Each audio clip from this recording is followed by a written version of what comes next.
Okay, so you did the test on diastasis recti and you don't have diastasis recti, you have no separation, but you still have a tummy. So why? Why do I still have a tummy? Well, this can be for a lot of reasons.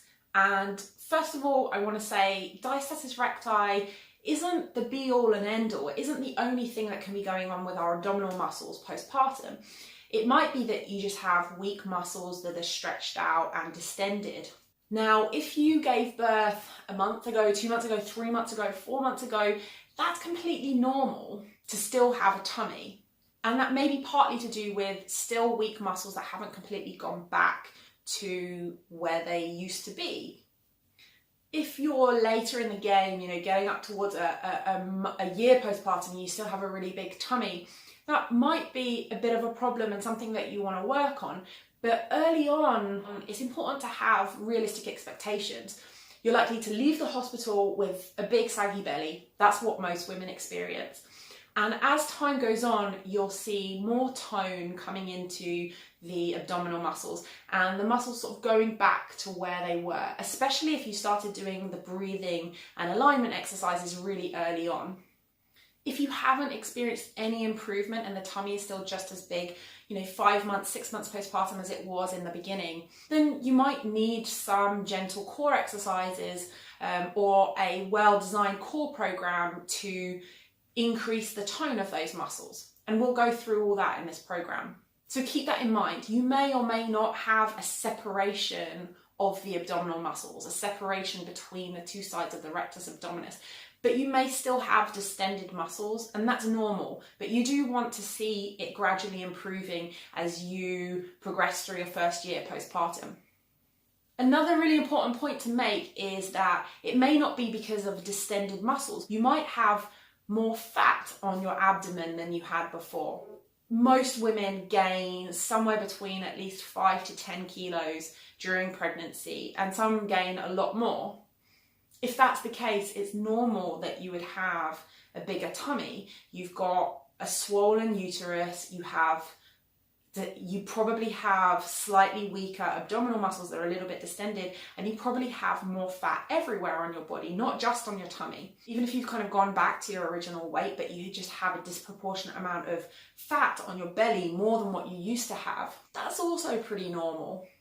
It's probably got a lot to do with hormones. Honestly, I don't really know why it is, but so many women feel like their abdominal muscles have gone back to where they were, but they still have excess fat on their belly, even though they're back to their normal size. You're not alone. The way you can kind of test this is by grabbing the fat on the outside. You can feel the muscles underneath. Don't suck your tummy in. Try and feel what those muscles are doing underneath the layer of fat.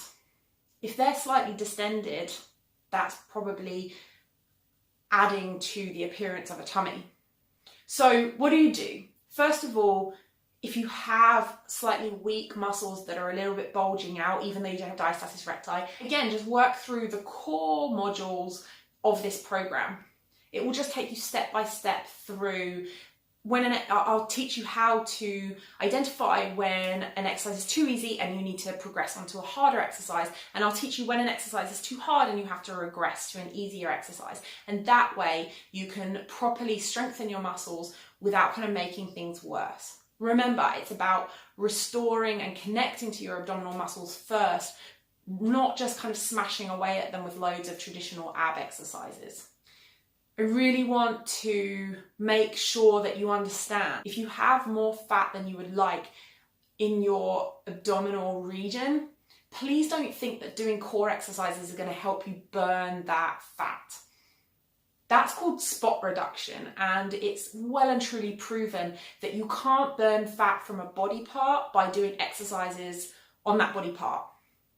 If you are interested in weight loss, in mindful, sensible, science-based, non-judgmental weight loss, and I mean non-judgmental in terms of not judging you for being overweight, but not judging you for wanting to lose weight either, then please let me know. It's something that I'm happy to add to this course if that's what women want to learn about. But for now, just keep in mind that it's got nothing to do with cutting out carbs to burn belly fat or eating certain foods to burn belly fat or doing ab exercises to burn belly fat. That's all complete nonsense. You need to be in a caloric deficit in order to burn fat from all over the body, and core exercises won't help you burn more fat from your belly. Almost all women who've had babies do find that they need a little bit of core rehab, but really try and be honest with yourself about how much you actually need. Sometimes enough is enough, and sometimes if you really do have weak muscles, you do need to invest more in that.